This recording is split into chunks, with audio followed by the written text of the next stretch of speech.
Hello there, wonderful viewers! Thanks for choosing this video from Fixit. Join Fixit on a journey of knowledge and creativity. Today, I will show you how to hide following list on TikTok. In the past, if you wanted to hide your following list, you had to make your whole TikTok account private, but you don't have to do that now. All you have to do is to open TikTok on your device, then click here to go to your TikTok profile.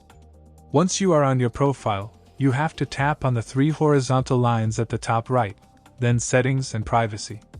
Now open the privacy settings by clicking here. Scroll down and find the following list.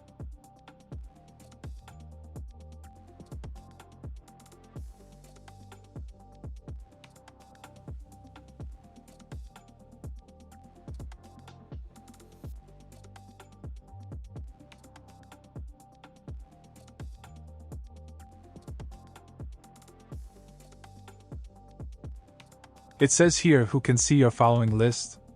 So just select the Only Me option here.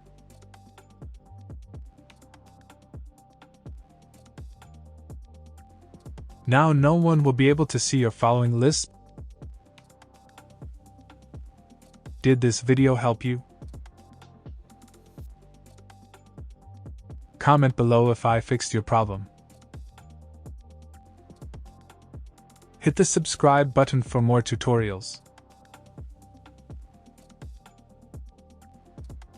Your input fuels us. Comment something below you would like to see fixed.